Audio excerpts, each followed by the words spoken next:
Everyone, welcome back to my channel. এখন তো আজকে তো বেড়াগড়, তো চলো দেখে আসি কে কে পিকনিক করছে। এই রিয়া দিদি ডাকলো আমাকে এখন, তো দেখে আসি। চলো, আমাদের বাড়িতে পাশেই 2-3টা পিকনিক হচ্ছে, তো চলো সেগুলো দেখে আসি। আমাকে বৃষ্টি দিদি বলেছিল যে পিকনিক করব, চলো করবে কি তুমি? আমি বললাম যে আমার তো কাজ আছে, আমি পিকনিক করতে পারবো না।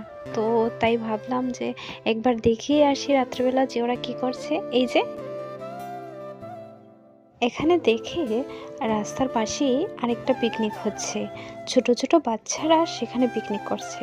তো বড়রা সেখানে রান্না করে দিচ্ছে আর ওরা পিকনিক করবে। ওরা বলছে যে ঘরে বানিয়ে খাবো না, রাস্তায় পিকনিক ঘরেই খাবো বানিয়ে। তো ওই যে ওখানে পিকনিক হচ্ছে, ছোট ছোট বাচ্চারা সবাই মিলে এখানে পিকনিক করছে। পিকনিক দেখে বাড়ি ফেরার পথে অনেকের বাড়িতে, পাশের বাড়িতে আলপনাটাও দেখে এলাম। খুব সুন্দর হয়েছে, ওরা যে আলপনা দিচ্ছে খুব সুন্দর হয়েছে। এটাও খুব সুন্দর হয়েছে, দুটো আলপনাই অনেক সুন্দর হয়েছে। তো এখন বাড়িতে চলে যাচ্ছি। আমার ভিডিওটা তোমাদের কেমন লাগলো জানিও। ভিডিওটা ভালো লাগলে লাইক, কমেন্ট অ্যান্ড শেয়ার করে দিও প্লিজ, আর সাবস্ক্রাইব করে দিও চ্যানেলটাকে। বাই।